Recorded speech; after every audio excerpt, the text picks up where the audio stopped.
நினைவு நாள். இது சாதாரணமாக நினைவு நாள் என்று மாத்திரம் இதை சொல்லிட்டு கடந்து போக முடியாது. ஏனென்றால் மிகப்பெரிய ஒரு வரலாற்று செய்தியை இந்த நினைவு நாள் சொல்கிறது. எங்களுக்கு கிடைக்கக்கூடிய இந்த அடிப்படை உரிமைகள் மறுக்கப்படுமாக இருந்தால், எங்களுக்கான அந்த உண்மையான விடுதலை கிடைக்க பெறாமல் இருக்குமாக இருந்தால், நாங்கள் செல்ல வேண்டிய பாதைகள் எதுவாக இருந்தாலும் அவற்றினூடாக எங்களை அர்ப்பணித்து நாங்கள் போராட வேண்டியவர்களாக நாங்கள் இருக்கிறோம் என்ற ஒரு மிகப்பெரிய செய்தியை திலீபனுடைய நினைவு நாள் எங்களுக்கு உணர்த்தி இருக்கிறது. திலீபன் அன்றைக்கு சந்தித்திருந்த அந்த நெருக்கடி மிக்க சூழலில் அவர் எடுத்துக்கொண்ட அந்த போராட்ட வடிவம் என்பது மிக முக்கியமானது. அந்த போராட்ட வடிவத்தினுடைய ஒத்த சாயல்கள், அதை ஒத்த செயற்பாடுகள் இன்றைக்கும் எங்களிடம் அதிகமாக தேவைப்படுகின்றன. ஒரு பெரிய விடுதலை போராட்டத்தினுடைய அந்த முக்கியமான வழிவகையான வடிவம் இன்றைக்கு மௌனிக்கப்பட்டிருந்தாலும் கூட, நாங்கள் வெவ்வேறு வடிவங்களினூடாக எங்களுடைய போராட்ட இலக்குகளை அடைவதற்காக நாங்கள் தொடர்ந்தும் ஓய்வில்லாது சோர்வில்லாது நாங்கள் நகர வேண்டும் என்பதை திலீபனுடைய அந்த தியாக நிகழ்வு எங்களுக்கு எடுத்து சொல்லி இருக்கிறது. இன்றைக்கும் எங்களுடைய தாயக பகுதிகளை சூழ நடக்கின்ற விடயங்கள், எங்களுடைய மக்கள் எதிர்கொண்டுகின்ற அவலங்கள், இவற்றுக்கெல்லாம் நாங்கள் தலை சாய்த்து அவற்றை ஏற்றுக்கொண்டு அதற்கு மௌனமாக இருக்க போகின்றோமா என்ற மிகப்பெரிய கேள்வியை திலீபனுடைய நினைவு நாள் எங்களுக்கு முரசறைந்து சொல்கிறது. அவர் எடுத்துக்காட்டிய அந்த வழியினூடாக எங்களுடைய பாதைகளை நாங்கள் மிகச் செம்மையாக சீர்படுத்தி நாங்கள் அடைய வேண்டிய இலக்குகளை அந்த பொருத்தமான வழியினூடாக சென்றடைவதற்கான திலீபன் காட்டியிருக்கக்கூடிய அந்த வழியை நாங்கள் இன்றைக்கு நினைவு கூறுகிறோம். இந்த நினைவு நாள் எங்கள் எல்லோருக்குமான ஒரு மிகப்பெரிய படிப்பினையை தந்திருக்கிறது. அவருடைய தியாகத்தை நினைவு கூர்ந்து தலை சாய்த்து நாங்கள் இந்த நினைவு நாளை அனுஷ்டிக்க அனைவரையும் அழைத்து நிற்கிறோம். நன்றி. திலீபன் அண்ணாவினுடைய நினைவு தினத்திலே நின்று கொண்டிருக்கின்றோம். இந்த கணத்தில் அவர் கூறிய ஒரு விடயத்தினை உங்களுக்கு ஞாபகப்படுத்திக் கொள்ள நான் எண்ணுகின்றேன். இந்த மண்ணை நேசிக்காதவர்கள் இம்மண்ணை ஆள அருகதையற்றவர்கள் என்கின்ற ஒரு மிக முக்கியமான எங்களுடைய சமூகத்திற்கு மிக தேவையான ஒரு பதத்தினை அவர் இந்த சமூகத்திற்காக விடுவித்து சென்றிருந்தார். இன்றைக்கு நாங்கள் எத்தனை பேர் எங்களுடைய மண்ணை நாங்கள் நேசித்துக் கொண்டிருக்கின்றோம் என்று நாங்கள் யோசித்து பார்க்க வேண்டும். எங்களுடைய மண், எங்களுடைய மொழியினை நாங்கள் அளவு கடந்து காதலிக்க வேண்டும். அதற்கு திலீபன் அண்ணாவே எங்களுக்கு சாட்சியமாய் சத்தியமாய் வாழ்ந்து இறந்திருக்கின்றார். அவருக்காக ஒரு நிமிட அகவணக்கத்துடன் நாங்கள் நினைவு தொடங்குவோம்.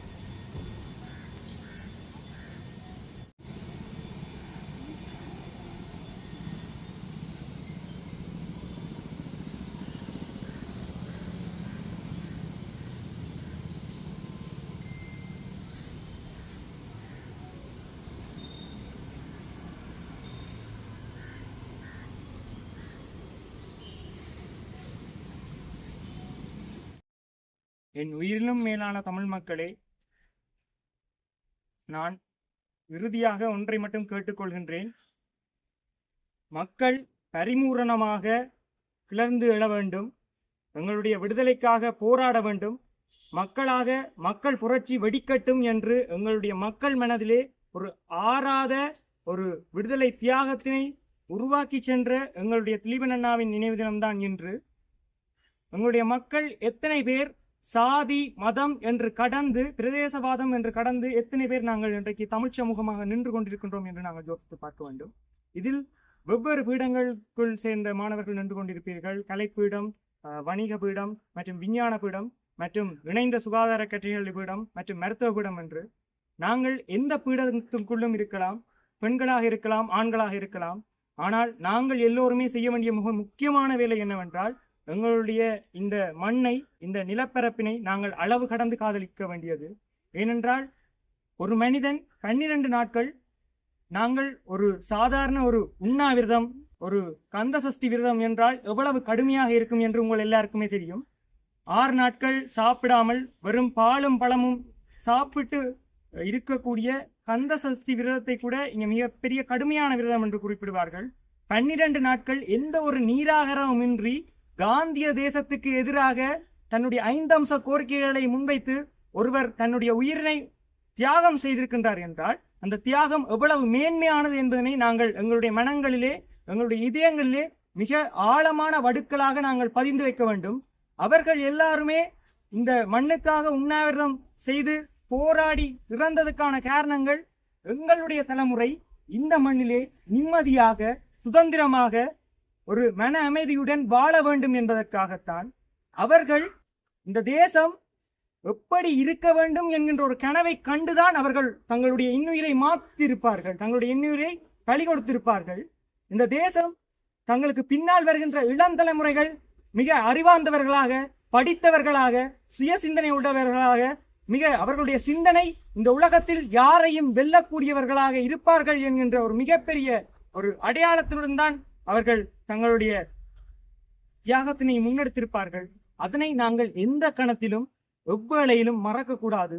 நாங்கள் ஒவ்வொருத்தரும் ஒவ்வொரு துறைகளில் கால் வைத்திருக்கின்றோம். அந்த துறைகளில் நாங்கள் எவ்வளவு தூரம் மேலே செல்ல முடியுமோ அவ்வளவு தூரம் மேலே சென்று அந்த துறைகளின் ஊடாக எங்களுக்கு பின்னால் வருகின்ற மாணவர்களையும் உங்களுடைய தம்பி தங்கைகளையும் நீங்கள் பிடிச்சு மேலெடுத்து விடணும்.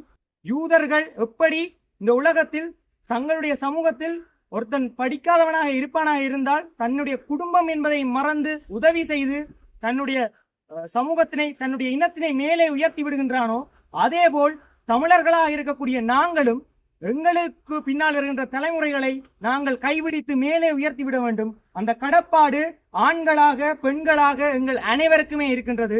இதனை மாணவர்களாக நாங்கள் மிக முக்கியமாக முன்னெடுத்து செல்ல வேண்டும். இந்த உலகத்திலே ஆரம்பிக்கப்பட்ட மிகப்பெரிய புரட்சிகளில் பல்கலைக்கழக மாணவர்களுக்கென்று மிக முக்கியமான இடம் இருக்கின்றது. இன்றைக்கு பாலஸ்தீனிய விடுதலையை பற்றி இன்றைக்கு அகிலமெல்லாம் கதைத்துக் கொண்டிருக்கின்றார்கள். ஆனால் பாலஸ்தீனிய விடுதலையை பற்றி உலகெங்கும் முதலில் கொண்டு போய் சேர்ந்தது பாலஸ்தீனியத்தில் இருந்து பிறந்து வெளிநாடுகளில் சென்று பல்கலைக்கழகங்களில் படித்துக் கொண்டிருக்கும் பாலஸ்தீனிய மாணவர்கள் தான். அவர்கள்தான் அமெரிக்காவிலேயே பாலஸ்தீனியத்துக்காக குரல் கொடுக்க தொடங்கினார்கள். அதே போல்தான் இந்தி திணிப்பு போருக்கு எதிராக அண்ணா பல்கலைக்கழக மாணவர்கள் போராடி கொண்டிருந்தார்கள்.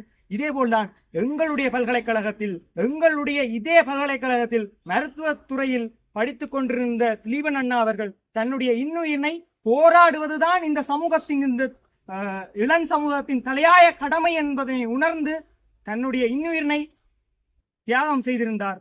நாங்கள் அதை என்றைக்குமே மறக்க கூடாது. நான் இதில் உணர்ச்சியாய் கதைத்த விடயங்களை விட எங்களுக்கு என்றொரு நோக்கமும் ஒரு கொள்கையும் ஒரு கடப்பாடும் இருக்கின்றது. அதனை நாங்கள் முன்னோக்கி செல்ல வேண்டும். அதனை மிக இறுக்கமாக நீங்கள் பற்றிக் கொள்ளுங்கள். இதைத்தான் அவர்கள் கேட்டார்களே ஒழிய மற்றும்படி அவர்களுடைய பெயர்களையோ அவர்களுடைய நினைவு தினங்களை நினைவு கூறுவது மட்டும் அவர்களை நினைவு கூறுவது ஆகாது. அதை தாண்டி அவர்களுடைய நோக்கங்களுக்காக நாங்கள் வெவ்வேறு வழிகளில் பயணிக்க வேண்டும். லட்சிய பாதையினில் பயணிக்க வேண்டும். லட்சியத்தால் உறுதி பூண்ட மக்களே வரலாற்றை படைப்பார்கள். நீங்கள் அனைவரும் வரலாற்றை படைக்க வேண்டும் என்று கூறிக்கொண்டு, இது உணர்வு ரீதியாக, உங்களுடைய உள்ளார்ந்த மன ரீதியாக பங்கெடுக்க வேண்டும் என்று பல்கலைக்கழக மாணவர்களுடைய கேட்டுக்கொள்கின்றோம். இது மட்டுமில்லாமல் தற்போது இந்த நிகழ்வு முடிந்த பிறகு மாணவர்களுடைய கவிதை மற்றும் பிற கட்டுரை மற்றும் பேச்சு சம்பந்தமான திலீபன் அண்ணாவினுடைய நினைவுகள் சம்பந்தமான சில அறிவிப்புகளும் பல்கலைக்கழக கட்டட தொகுதியில் இடம்பெறும். அதிலும் நீங்கள் சென்று கலந்து கொள்ள வேண்டும் என்று கேட்டுக்கொண்டு பல்கலைக்கழக மாணவர்களுடையமாக நினைவேந்துவோம்.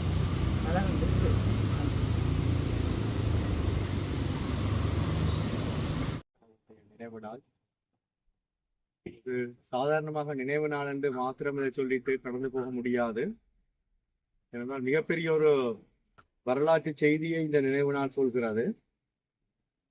எங்களுக்கு கிடைக்கக்கூடிய இந்த அடிப்படை உரிமைகள் மறுக்கப்படுமாக இருந்தால், எங்களுக்கான இந்த உண்மையான விடுதலை கிடைக்க பெறாமல் இருக்குமாக இருந்தால், நாங்கள் செல்ல வேண்டிய பாதைகள் எதுவாக இருந்தாலும் அவற்றினூடாக எங்களை அர்ப்பணித்து நாங்கள் போராட வேண்டியவர்களாக நாங்கள் இருக்கிறோம் என்ற ஒரு மிகப்பெரிய செய்தியை திலீபனுடைய நினைவு நாள் எங்களுக்கு உணர்த்தி இருக்கிறது.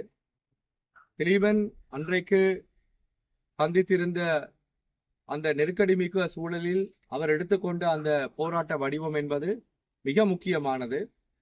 அந்த போராட்ட வடிவத்தினுடைய ஒத்த சாயல்கள், அதை ஒத்த செயற்பாடுகள் இன்றைக்கும் எங்களிடம் அதிகமாக தேவைப்படுகின்றன.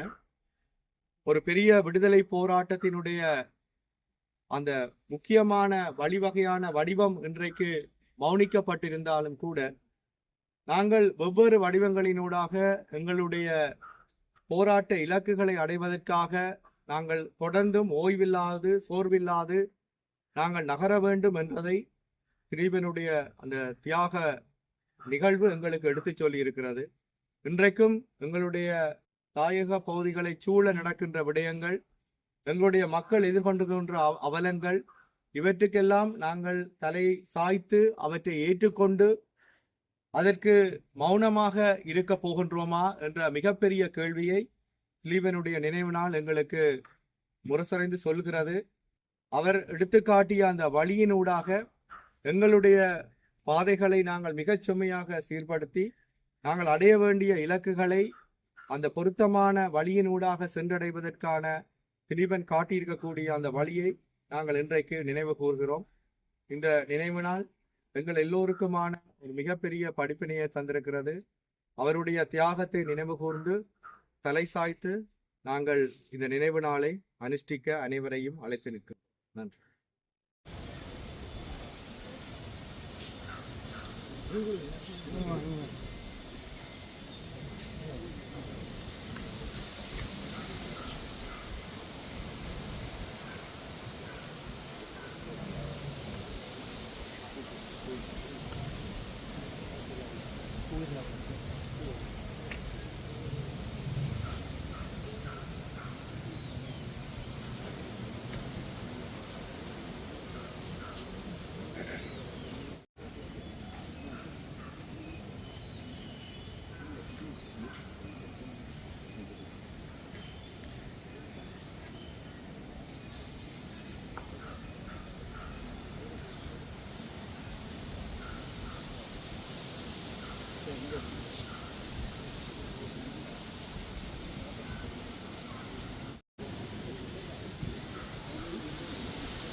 Oh.